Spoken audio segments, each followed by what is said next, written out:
Hi hello welcome to my channel. ಯಾರೆಲ್ಲ ಇನ್ನೂ ಈ ಚಾನಲ್ಗೆ ಸಬ್ಸ್ಕ್ರೈಬ್ ಆಗಿಲ್ಲ ದಯವಿಟ್ಟು ಈ ಕೂಡಲೇ ಸಬ್ಸ್ಕ್ರೈಬ್ ಆಗಿ. ಹಾಗೆಯೇ ಈ ಒಂದು ಕತೆ ಇಷ್ಟ ಆಗಿದ್ದಲ್ಲಿ ಕೊನೆಯಲ್ಲಿ ಲೈಕ್ ಕೊಡೋದನ್ನು ಮರಿಬೇಡಿ. ಬನ್ನಿ ಕತೆ ನೋಡೋಣ. ಮೊದಲ ಪ್ರೀತಿ. ರೀ, ಇವತ್ತು ಮಧ್ಯಾಹ್ನಕ್ಕೆ ಏನು ಮಾಡಲಿ, ನಿಮಗೆ ಸ್ಪೆಷಲ್ ಆಗಿ ಎಂದು ನನ್ನ ಹೆಂಡತಿ ಕೇಳಿದಾಗ ಅವಳನ್ನು ಹತ್ತಿರ ಎಳೆದುಕೊಂಡು ಏನು ಬೇಡ ಕಣೆ ಸ್ಪೆಷಲ್, ನೀನೇ ಇರುವಾಗ ಹತ್ತಿರ ಎಂದು ರಾಗವಾಗಿ ಹೇಳುತ್ತಾ ಮುದ್ದು ಮಾಡುತ್ತಿದ್ದೆ. ಇವತ್ತೇನು ರಾಯರು, ಭಾನುವಾರ ಎಂದು ಫುಲ್ ಮೂಡ್ನಲ್ಲಿ ಇದ್ದ ಹಾಗೆ ಕಾಣುತ್ತೆ ಎಂದಳು ನನ್ನ ಪತ್ನಿ ಅಲೈಕ್ಯ. ಇನ್ನೇನು ಕೆಲಸ, ಇವತ್ತು ಇಡೀ ದಿನ ಇದೇ ಕೆಲಸ. ಅಪ್ಪ ಅಮ್ಮ ಕೂಡ ಇಲ್ಲ ಮನೆಯಲ್ಲೀಗ, ಪ್ರವಾಸ ಹೋಗಿದ್ದಾರೆ 1 ತಿಂಗಳಿಗೆ. ನಾವಿಬ್ಬರೇ ಮನೆಯಲ್ಲಿ. ಕೇಳೋರು ಯಾರು ನನ್ನ ಎಂದು ಮತ್ತೆ ಅವಳ ಕೆನ್ನೆಯನ್ನು ಚುಂಬಿಸತೊಡಗಿದೆ. ಥೂ ಬಿಡಿ ಅಪ್ಪ ನನ್ನ, ಬೆಳಗ್ಗೆ ಏನಿದು ನಿಮ್ಮದು, ನನಗೆ ಬೇರೆ ಕೆಲಸ ಇದೆ. ಮೊದಲು ನನ್ನ ಅಮ್ಮನಿಗೆ ಕಾಲ್ ಮಾಡಬೇಕು, ತುಂಬ ದಿನ ಆಯಿತು ಮಾತನಾಡದೆ ಎಂದು ನನ್ನಿಂದ ಬಿಡಿಸಿಕೊಂಡು ಓಡಿ ಹೋದಳು. ನಾನು ಅವಳನ್ನೇ ನೋಡುತ್ತಾ ಕುಳಿತಿದ್ದೆ. ನನ್ನ ಹಾಗೂ ಅಲೈಕ್ಯ ಪರಿಚಯ ಆಗಿದ್ದು 2 ವರ್ಷದ ಕೆಳಗೆ. ಈಗ 6 ತಿಂಗಳಿಂದ ಇಬ್ಬರು ವಿವಾಹದ ಬಂಧನದೊಳಗೆ ಬಂದಿಯಾದೆವು. ಅವಳು ನನ್ನ ಜೀವನದಲ್ಲಿ ಬರೆದೇ ಹೋಗಿದ್ದರೆ ನಾನು ಶರ್ವರಿಯ ನೆನಪಿನಿಂದ ಹೊರಗೆ ಬರಲು ಆಗುತ್ತಲೇ ಇರಲಿಲ್ಲ. ನನ್ನ ಜೀವನದ ಬರೆಯದ ಕಥೆಯಿದು. ನನ್ನ ಹಾಗೂ ಶರ್ವರಿಯ ಪರಿಚಯ, ಪ್ರೀತಿ ಹಾಗೂ ನಮ್ಮ ನಡುವೆ ಮೂಡಿದ ಬಿರುಕು. ಛೇ, ಮರೆಯಬೇಕೆಂದರೂ ಮರೆಯಲಾಗದು ಅದನ್ನು. ಮೊದಲ ಪ್ರೀತಿ ಹಾಗೆಯೇ ಎಲ್ಲರಿಗೂ ಹಾಗೆ ಆಗುತ್ತದಾ? ನಮ್ಮಿಂದ ದೂರವಾದ ಮೊದಲ ಪ್ರೀತಿಯ ನೆನಪು ಕಾಡುತ್ತದೆ ಆಗಾಗ ಬಂದು ನನ್ನನ್ನು. ನನಗೆ ಮಾತ್ರ ಹೀಗೆ ಆಗುತ್ತದೆಯಾ? ಹೀಗೆ ಎಷ್ಟೊಂದು ಬಾರಿ ಯೋಚಿಸಿದ್ದೆ. ಈಗ ನನ್ನ ಬದುಕು, ನನ್ನ ಜೀವನ ಅಲೈಕ್ಯ ಮಾತ್ರ. ಅವಳಿಗೆ ಅನ್ಯಾಯ ಮಾಡಬಾರದು ಎಂದುಕೊಂಡು ತುಂಬಾನೇ ಪ್ರಯತ್ನ ಪಡುತ್ತಾ ಇದ್ದೇನೆ. ನನ್ನ ಹಾಗೂ ಶರ್ವರಿಯ ಬರೆಯದ ಕತೆ ಅಲೈಕ್ಯಾಗೆ ತಿಳಿದಿದೆ, ಆದರೆ ಪೂರ್ತಿಯಾಗಿ ಅಲ್ಲ. ಅವಳಿಗೆ ಅದು ಬೇಕಾಗಿಯೂ ಇಲ್ಲ. ಎಷ್ಟೋ ಬಾರಿ ಎಲ್ಲವನ್ನೂ ಹೇಳಿಕೊಂಡು ಮನಸ್ಸನ್ನು ಹಗುರ ಮಾಡಿಕೊಳ್ಳೋಣ ಎಂದುಕೊಂಡೆ. ಆದರೆ ಅಲೈಕ್ಯ, ನನಗೆ ನಿಮ್ಮ ಹಳೆಯ ಯಾವ ಕಥೆಯೂ ಬೇಡ. ಈಗ ನೀವು ನನ್ನವರು ಅಷ್ಟೇ ಸಾಕು ನನಗೆ. ಹಳೆಯದನ್ನು ನೆನೆಯಬೇಡಿ. ಈಗ ಇರುವ ಈ ಜೀವನವನ್ನು ಖುಷಿಯಿಂದ ಅನುಭವಿಸೋಣ ಎನ್ನುತ್ತಿದ್ದಳು. ಅದು ಹೌದಲ್ವಾ? ನಮ್ಮ ಜೊತೆ ಇರುವ ನಮ್ಮವರ ಪ್ರೀತಿಯನ್ನು ನಾವು ಅನುಭವಿಸಬೇಕು. ನಮ್ಮ ಜೊತೆ ಇಲ್ಲದವರನ್ನು, ನಮಗೆ ನೋವನ್ನು ಕೊಟ್ಟು ಹೋದವರನ್ನು ನೆನೆಯಬಾರದು ಎಂದು ಮನಸ್ಸನ್ನು ಗಟ್ಟಿ ಮಾಡಿಕೊಂಡಿದ್ದೆ. ಆಗಲೇ ನನ್ನ ಮೊಬೈಲ್ಗೆ ಕಾಲ್ ಬಂದಿತು. ಫೋನ್ ಎತ್ತಿ ಹಲೋ ಎಂದಾಗ ಆ ಕಡೆಯಿಂದ, ಹಲೋ ಅಭಿ, ನಾನು ಶರ್ವರಿ ಎಂಬ ಇಂಪಾದ ಸ್ವರ ಕೇಳಿದಾಗ ನನ್ನ ಹೃದಯ ನನಗೇ ತಿಳಿಯದೆ ಡಬ್ ಡಬ್ ಎಂದು ಜೋರಾಗಿ ಬಡಿಯುತ್ತಿತ್ತು. ಶರ್ವರಿ ನನ್ನ ಜೀವನದಿಂದ ಮರೆಯಾದ ಹೆಸರು. ನಾನು ಮತ್ತೆಂದೂ ಅವಳ ಸ್ವರ ಕೇಳಬಾರದು ಎಂದುಕೊಂಡಿದ್ದೆ. ಆದರೆ ನನ್ನ ಕಣ್ಣ ಮುಂದೆ ಅವಳ ಜೊತೆ ಕಳೆದ ಒಂದೊಂದು ಕ್ಷಣವೂ ಬಂದಿತು. ನನ್ನ ಮನಸ್ಸು 10 ವರ್ಷದ ಹಿಂದೆ ಹೋಯಿತು. ಕಾಲೇಜ್ನಲ್ಲಿ ನನ್ನ ಹಿಂದೆ ಬಿದ್ದು ನನ್ನನ್ನು ಹೊಲಿಸಿಕೊಂಡವಳು ಶರ್ವರಿ. ಇಡೀ ಕಾಲೇಜ್ನಲ್ಲಿ ನಮ್ಮಿಬ್ಬರ ಬಗ್ಗೆ ಗೊತ್ತಾಗಿತ್ತು. ಯಾವಾಗಲೂ ಜೊತೆಯಾಗಿ ಓಡಾಡುತ್ತಾ, ಎಲ್ಲರನ್ನು ರೇಗಿಸಿಕೊಂಡು ತಮಾಷೆ ಮಾಡುತ್ತಾ ಖುಷಿಯಾಗಿ ಇರುತ್ತಿದ್ದೆವು. ಇಬ್ಬರ ಮನೆಯಲ್ಲೂ ದುಡ್ಡು ಕಾಸಿಗೆ ಏನೂ ಕಡಿಮೆ ಇರಲಿಲ್ಲ. ಸಿರಿವಂತ ಮನೆತನದ ಮಕ್ಕಳು. ಬೇಕಾದ ಹಾಗೆ ಖರ್ಚು ಮಾಡುತ್ತಾ ಆರಾಮಾಗಿ ಕಾಲೇಜ್, ಪಾರ್ಟಿ, ಮನೆ ಎಂದು ತಿರುಗಾಡುತ್ತಾ ಇರುತ್ತಿದ್ದೆವು. ಆಗಲೇ ನಮ್ಮ ಡಿಗ್ರಿ ಮುಗಿದಿತ್ತು. ಮುಂದೆ ಓದಲು ಇಬ್ಬರಿಗೂ ಮನಸ್ಸಿರಲಿಲ್ಲ. ಮದುವೆಯಾಗುವ ವಯಸ್ಸೂ ಆಗಿರಲಿಲ್ಲ. ಇಬ್ಬರು ಪಾರ್ಟ್ನರ್ಶಿಪ್ನಲ್ಲಿ ಒಂದು ಕಂಪನಿ ತೆರೆದೆವು. ಹಣಕಾಸಿನ ವ್ಯವಸ್ಥೆ ಇಬ್ಬರ ಮನೆಯಿಂದ ಆಗಿತ್ತು. ಇಬ್ಬರ ಮನೆಯಲ್ಲೂ ನಮ್ಮ ಪ್ರೀತಿಗೆ ಒಪ್ಪಿಗೆ ಸಿಕ್ಕಿತ್ತು. 2 ವರ್ಷ ಆದ ಮೇಲೆ ಮದುವೆ ಮಾಡುವ ಎಂದು ಮಾತುಕತೆ ಕೂಡ ನಡೆದಿತ್ತು. ಹಣಕಾಸಿನ ವ್ಯವಹಾರ ಎಂತಹ ಸಂಬಂಧವನ್ನೂ ಹಾಳು ಮಾಡುತ್ತದೆ. ಗೆಳೆಯರ ಮಧ್ಯೆ, ಪ್ರೇಮಿಗಳ ಮಧ್ಯೆ ಬಿರುಕನ್ನು ತರುತ್ತದೆ. ನಮ್ಮ ನಡುವೆಯೂ ಹಾಗೇ ಆಗಿತ್ತು. ನನ್ನ ಒಂದು ತಪ್ಪು ನಿರ್ಧಾರದಿಂದ ಚೆನ್ನಾಗಿ ನಡೆಯುತ್ತಿದ್ದ ನಮ್ಮ ಕಂಪನಿಗೆ ತುಂಬ ದೊಡ್ಡ ನಷ್ಟ ಆಗಿತ್ತು. ಕೋಪದಲ್ಲಿ ಶರ್ವರಿ ನನ್ನ ಬಗ್ಗೆ ಏನೇನೋ ಮಾತನಾಡಿದಳು. ನನಗೂ ಕೋಪ ಬಂದು ಅವಳಿಗೂ ಬೈದಿದ್ದೆ. ಕೋಪದಲ್ಲಿ ಅವಳಿಗೆ ಹೊಡೆಯಲು ಕೈ ಎತ್ತಿದ್ದೆ. ಆದರೆ ಅವಳಿಗೆ ನನ್ನ ಈ ರೂಪ ಕಂಡು ತುಂಬ ಸಿಟ್ಟು ಬಂದಿತ್ತು. ನೀನು ಈಗಲೇ ಹೀಗೆ, ನಾಳೆ ಮದುವೆ ಆದ ಮೇಲೆ ನನ್ನನ್ನು ದಿನವೂ ಹೊಡೆಯುತ್ತೀಯಾ ಎಂದು ಅಳುತ್ತಾ ಅಲ್ಲಿಂದ ಹೋಗಿದ್ದಳು. ಅದಾದ ಮೇಲೆ ಎಷ್ಟೊಂದು ಬಾರಿ ಅವಳಲ್ಲಿ ಕ್ಷಮೆ ಕೇಳಿದ್ದೆ. ಯಾವುದಕ್ಕೂ ಅವಳ ಮನಸ್ಸು ಕರಗಲಿಲ್ಲ. ಒಂದು ದಿನ ನಾನು ಕೊಟ್ಟ ಅಷ್ಟೋ ಗಿಫ್ಟ್ ನನ್ನ ಹತ್ತಿರ ತಂದು ಅದನ್ನು ನನಗೆ ನೀಡುತ್ತಾ, ಇನ್ನು ನಮ್ಮ ನಡುವೆ ಯಾವುದೇ ಸಂಬಂಧ ಇರಲು ಸಾಧ್ಯವಿಲ್ಲ, ವ್ಯವಹಾರಿಕವಾಗಿ ಕೂಡ. ಎಲ್ಲಕ್ಕೂ ಇವತ್ತು ಪೂರ್ಣ ವಿರಾಮ. ಇನ್ಯಾವತ್ತೂ ನನ್ನನ್ನು ನೋಡಲು, ಮಾತನಾಡಲು ಬರಬೇಡ, ಗುಡ್ ಬೈ ಎಂದು ನನ್ನ ಮಾತಿಗೂ ಅವಕಾಶ ಕೊಡದೆ ಹೊರಟು ಹೋಗಿದ್ದಳು. ಅವಳನ್ನು ಭೇಟಿಯಾಗಲು ಬಹಳಷ್ಟು ಪ್ರಯತ್ನ ನಡೆಸಿ ಸೋತು ಹೋಗಿದ್ದೆ. 1 ತಿಂಗಳ ಒಳಗೆ ಅವಳ ಮದುವೆ ಅಮೆರಿಕಾದಲ್ಲಿರುವ ಒಬ್ಬ ಉದ್ಯಮಿ ಜೊತೆ ನಡೆಯಿತು ಎಂದು ನನ್ನ ಬೇರೆ ಗೆಳೆಯರಿಂದ ನನಗೆ ತಿಳಿಯಿತು. ನಾನು ಅವಳ ನೆನಪಿನಲ್ಲಿ ದೇವದಾಸ ಆಗಿಬಿಟ್ಟಿದ್ದೆ. ಕುಡಿತದ ಮೊರೆ ಹೋಗಿದ್ದೆ. ಆದರೂ ಅವಳನ್ನು ಮರೆಯಲು ಆಗಲಿಲ್ಲ.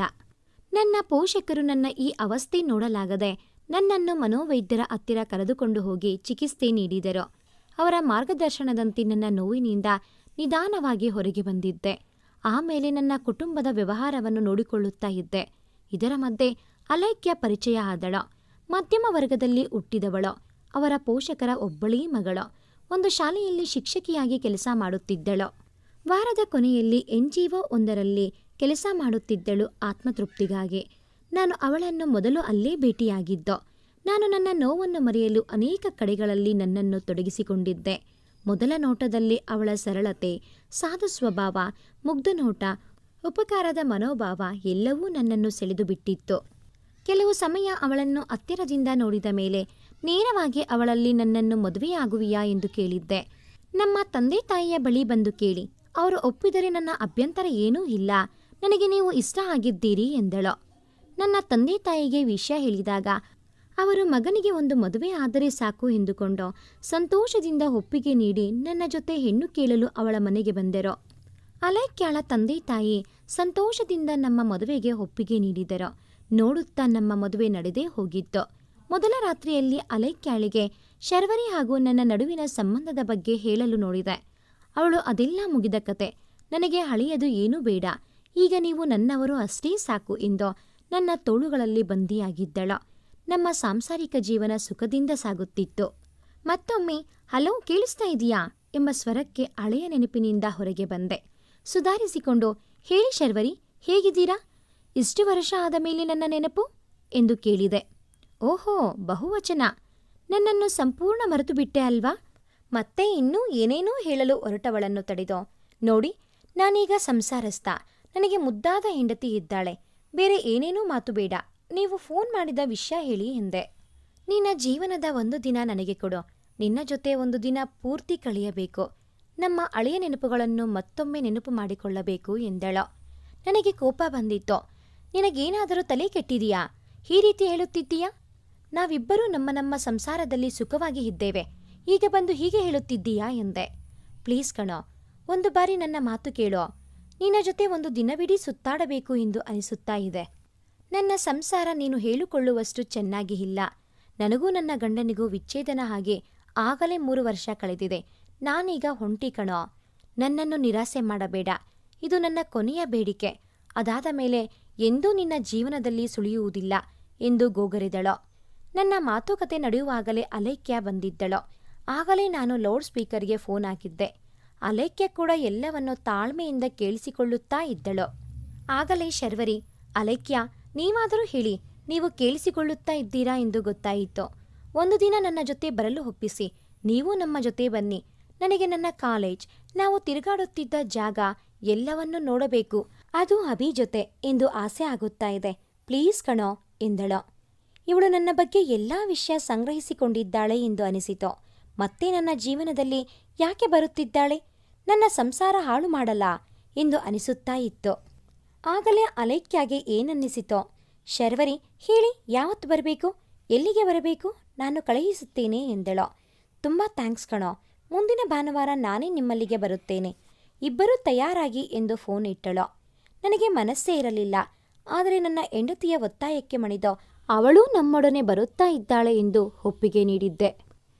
ನೋಡುತ್ತಾ ಭಾನುವಾರ ಬಂದೇ ಬಿಟ್ಟಿತು. ಬೆಳಗ್ಗೆ ನನ್ನ ಹೆಂಡತಿ ಎಲ್ಲ ತಯಾರಿ ಮಾಡಿದ್ದಳು. 9 ಗಂಟೆಗೆಲ್ಲ ಶರ್ವರಿ ಬಂದಳು. ತುಂಬ ಇಳಿದು ಹೋಗಿದ್ದಳು. ಹೇಗಿದ್ದವಳು ಹೇಗೆ ಆಗಿ ಹೋಗಿದೀಯಾ? ಏನಾಯ್ತೆ ನಿನಗೆ ಎಂದೆ. ಏನೂ ಇಲ್ಲ ಕಣೋ, ಹಾಗೆ ಇಂದು ಮತ್ತೇನೂ ಹೇಳದೆ ನಮ್ಮಲ್ಲಿ ತಿಂಡಿ ತಿಂದು ಹೊರಡೋಣ ಎಂದಳು. ನಾನು ಆಯಿತು ಬಾ ಅಲೈಕ್ಯ ಎಂದು ನನ್ನ ಹೆಂಡತಿಯನ್ನು ಕರೆದರೆ ಅವಳು ಬರಲು ಒಪ್ಪಲೇ ಇಲ್ಲ. ನನಗೆ ನಿಮ್ಮಿಬ್ಬರ ಮೇಲೆ ನಂಬಿಕೆ ಇದೆ, ನೀವು ಹೋಗಿ ಬನ್ನಿ ಎಂದಳು. ನಾನು ಶರ್ವರಿ ಮನೆಯಿಂದ ಹೊರಟು ನಾವು ಸುತ್ತಿದ ಜಾಗ, ನಮ್ಮ ಕೆಲವು ಗೆಳೆಯರು ಎಲ್ಲರನ್ನೂ ಭೇಟಿಯಾಗಿ ಸಂಜೆಗೆ ಮನೆಗೆ ಬಂದೆವು. ನಮ್ಮಲ್ಲೇ ಊಟ ಮಾಡಿಕೊಂಡು ನಮ್ಮಿಬ್ಬರಿಗೂ ಮದುವೆಯ ಗಿಫ್ಟ್ ಎಂದು ಬೆಲೆ ಬಾಳುವ ವಾಚ್ ಕೊಟ್ಟು ಶರ್ವರಿ ಹೊರಟು ಹೋದಳು. ನನ್ನ ಹೆಂಡತಿ ಆಗಾಗ ಬರುತ್ತಾ ಇರಿ ಎಂದಳು. ನನಗೆ ಕೋಪ ಬಂದಿತ್ತು. ಅವಳನ್ನು ಗುರಾಯಿಸಿದೆ. ಆಗ ಶರ್ವರಿ, ಇನ್ಯಾವತ್ತೂ ನಿಮಗೆ ತೊಂದರೆ ಕೊಡುವುದಿಲ್ಲ. ನೀವಿಬ್ಬರೂ ಹೀಗೆ ಖುಷಿಯಾಗಿ ಇರಿ. ನನ್ನ ಜೀವನ ಅಂತೂ ಹಾಳಾಯಿತು ಎಂದು ಅಲ್ಲಿಂದ ಹೊರಟು ಹೋದಳು. ಅದಾಗಿ 1 ತಿಂಗಳಿಗೆ ಶರ್ವರಿ ಮೊಬೈಲ್ನಿಂದ ಕರೆ ಬಂದಿತ್ತು. ನನಗೆ ಕೋಪ ಬಂದಿತ್ತು. ಮತ್ತೊಮ್ಮೆ ನನಗೆ ತೊಂದರೆ ಕೊಡುವುದಿಲ್ಲ ಎಂದು ಹೇಳಿ ಈಗ ಫೋನ್ ಮಾಡುತ್ತಾ ಇದ್ದಾಳೆ ಎಂದು.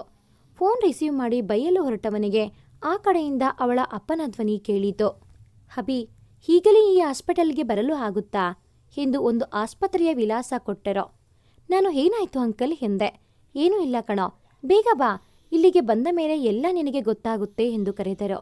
ನಾನು ಅಲೈಕ್ಯಾಗೆ ಹೇಳಿದಾಗ ಅವಳು ಕೂಡಲೇ ಹೋಗೋಣ ಬನ್ನಿ, ಅಲ್ಲಿ ಏನು ಸಮಸ್ಯೆ ಆಗಿದೆಯೋ ಎಂದು ಹೊರಡಿಸಿದಳು.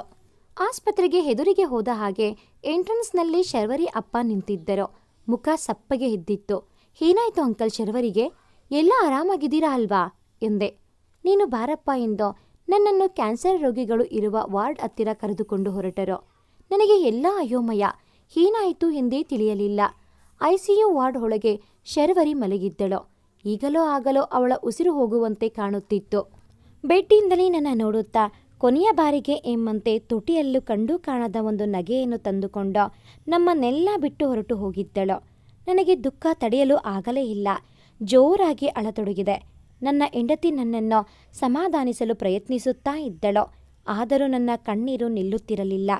ಇಷ್ಟು ದಿನ ಎಲ್ಲೋ ದೂರದಲ್ಲಿ ಶರ್ವರಿ ಸುಖವಾಗಿ ಇದ್ದಾಳೆ ಎಂದು ಸಮಾಧಾನ ಪಟ್ಟುಕೊಳ್ಳುತ್ತಾ ಇದ್ದೆ. ಆದರೆ ಈಗ ಈ ಲೋಕದಲ್ಲಿ ಅವಳಿಲ್ಲ ಎಂದು ನೆನೆದು ದುಃಖ ಬರುತ್ತಿತ್ತು. ಆಗಲೇ ಅವಳ ಅಪ್ಪ ಒಂದು ಪತ್ರ ತೆಗೆದು ನನ್ನ ಕೈಗೆ ಕೊಟ್ಟರು. ಅದನ್ನು ತೆರೆದಾಗ ಶರ್ವರಿಯ ಮುದ್ದಾದ ಕೈ ಬರಹ. ನನ್ನ ಪ್ರೀತಿಯ ಅಬಿಗೆ, ನಿನ್ನ ಮೊದಲ ಪ್ರೇಮಿ ಶರ್ವರಿಯ ಪ್ರೀತಿಯ ನಮಸ್ಕಾರಗಳು. ಹೇ ಅಬಿ, ಅಳಬೇಡ ಕಣೋ. ನಿನಗೆ ಮೋಸ ಮಾಡಿ ಹೋದವಳು ನಾನು. ನನಗಾಗಿ ಅಳಬೇಡ. ಆದರೂ ನನಗೆ ಗೊತ್ತು ನೀನು ಅಳುತ್ತಾ ಇರುತ್ತೀಯ, ಅದು ನನಗಾಗಿ ಎಂದು. ನನ್ನನ್ನು ಕ್ಷಮಿಸು. ನಿನ್ನ ಭಾವನೆಗಳ ಜೊತೆ ಆಟ ಆಡಿದೆ. ಆಗ ನನಗೆ ನಿನ್ನನ್ನು ಬಿಡಲು ಕಾರಣ ಬೇಕಿತ್ತು. ನಿನ್ನ ಜೊತೆಗಿನ ಸಂಬಂಧ ಬೋರ್ ಆಗುತ್ತಿತ್ತು. ಆಗಲೇ ದುಡ್ಡಿನ ಜಗಳ ಬಂದಿತ್ತು. ಅದನ್ನೇ ನೆಪ ಮಾಡಿಕೊಂಡು ನಿನ್ನಿಂದ ದೂರ ಆದೆ. ಆದರೆ ನಾನು ನಿನ್ನಿಂದ ದೂರ ಹೋದರೂ ನನ್ನ ಗಂಡನಲ್ಲಿ ನಿನ್ನ ಪ್ರೀತಿಯನ್ನು ಹುಡುಕುತ್ತಾ ಇದ್ದೆ. ಅಲ್ಲಿ ದೊಡ್ಡ ನಿರಾಸೆ ಕಾದಿತ್ತು. ಹಾಗೂ ಹೀಗೂ 2 ವರ್ಷ ಅವನ ಜೊತೆಗಿದ್ದು ಬೇರೆ ಆಗಿದ್ದೆ. ಅದಾದ ಮೇಲೆ ಬೇರೆ ಹುಡುಗರಲ್ಲಿ ನಿನ್ನನ್ನು ಹುಡುಕಿ ಸೋತು ಒಂಟಿಯಾಗಿ ಇದ್ದೆ. ನಿನ್ನನ್ನು ಒಮ್ಮೆ ಭೇಟಿಯಾಗಿ ಮಾತನಾಡಬೇಕು ಎಂದು ಅಂದುಕೊಂಡಿದ್ದೆ. ಆದರೆ ಧೈರ್ಯ ಬರಲೇ ಇಲ್ಲ. ಈಗ 2 ತಿಂಗಳ ಹಿಂದೆ ಆರೋಗ್ಯ ಸಮಸ್ಯೆಯಿಂದ ಡಾಕ್ಟರ್ ಹತ್ತಿರ ಪರೀಕ್ಷೆಗೆ ಬಂದಾಗ ಅವರಿಗೆ ಅನುಮಾನ ಬಂದು ಹೆಚ್ಚಿನ ಪರೀಕ್ಷೆ ಮಾಡಿಸಲು ಹೇಳಿದರು. ಕೊನೆಗೆ ನನಗೆ ಬಂದದ್ದು ಕ್ಯಾನ್ಸರ್ ಎಂದು. ಅದು ಆಗಲೇ ಕೊನೆಯ ಸ್ಟೇಜ್ನಲ್ಲಿ ಇದೆ. ಇನ್ನು ಹೆಚ್ಚೆಂದರೆ 3 ತಿಂಗಳು ಇರಬಹುದು ಎಂದರು. ಡಾಕ್ಟರ್ ಕೂಡ ನಮ್ಮ ಪ್ರಯತ್ನ ನಾವು ಮಾಡುತ್ತೇವೆ, ನೀವು ದೇವರ ಮೇಲೆ ಭಾರ ಹಾಕಿ ಎಂದರು. ನಿನಗೆ ಮೋಸ ಮಾಡಿದ ತಪ್ಪಿಗೆ ಈ ನರಕ ಅನುಭವಿಸುತ್ತಾ ಇದ್ದೇನೆ. ಇನ್ನು ಹೆಚ್ಚು ದಿನ ಇಲ್ಲ ಎಂದು ನಿನ್ನೊಡನೆ ಕೊನೆಯ ಬಾರಿ ಸಮಯ ಕಳೆಯೋಣ ಎಂದು ಅನಿಸಿತು. ಹಾಗಾಗಿ ಕಳೆದ ತಿಂಗಳು ನಿಮ್ಮಲ್ಲಿಗೆ ಬಂದಿದ್ದು. ಅಳಬೇಡ ಕಣೋ ಅಭಿ, ನನಗಾಗಿ ಕೊನೆಯ ಬಾರಿ ನನ್ನನ್ನು ಕ್ಷಮಿಸು. ನಿನ್ನವಳಲ್ಲದ ಶರ್ವರಿ. ಪತ್ರ ಓದಿ ಮುಗಿಸುತ್ತಿದ್ದಂತೆ ಕಣ್ಣೀರು ಇನ್ನೂ ಹೆಚ್ಚಾಯಿತು. ಕೂಡಲೇ ಅಲ್ಲಿಂದ ಮನೆಯ ಕಡೆ ಹೊರಟೆ. ಜೊತೆಯಲ್ಲಿ ಅಲೈಕ್ಯ ಸಮಾಧಾನ ಮಾಡುತ್ತಾ ಇದ್ದಳು. ಅಂದು ರಾತ್ರಿ ನಿದ್ದೆಯೇ ಬಂದಿರಲಿಲ್ಲ. 1 ವಾರದವರೆಗೂ ಶರ್ವರಿ ಇಲ್ಲ ಎಂದು ನಮ್ಮಲ್ಲೇ ಆಗುತ್ತಿರಲಿಲ್ಲ. ಈಗ ಅದರಿಂದ ಹೊರಗೆ ಬರಲು ಪ್ರಯತ್ನಿಸುತ್ತಿದ್ದೇನೆ. ಅವಳ ನೆನಪು ಬರದಂತೆ ನನ್ನ ಪತ್ನಿ ನನ್ನ ಜೊತೆ ಯಾವಾಗಲೂ ಇರುತ್ತಾಳೆ. ಆದರೂ ಮೊದಲ ಪ್ರೀತಿ ಅಲ್ವಾ? ಅವಳ ನೆನಪಾದಾಗಲೆಲ್ಲ ಅವಳು ಬರೆದ ಕೊನೆಯ ಪತ್ರವನ್ನು ಆಗಾಗ ತೆಗೆದು ಓದುತ್ತೇನೆ. ಆ ಕ್ಷಣಕ್ಕೆ ಕಣ್ಣುಗಳು ಮತ್ತೆ ಒದ್ದೆ ಆಗುತ್ತವೆ. ಈ ಒಂದು ಕತೆ ನಿಮಗೆ ಇಷ್ಟ ಆಗಿದ್ದಲ್ಲಿ ಪ್ಲೀಸ್ ಲೈಕ್ ಮಾಡಿ, ಶೇರ್ ಮಾಡಿ, ಸಬ್ಸ್ಕ್ರೈಬ್ ಆಗೋದನ್ನು ಮರಿಬೇಡಿ. Thanks for watching this video.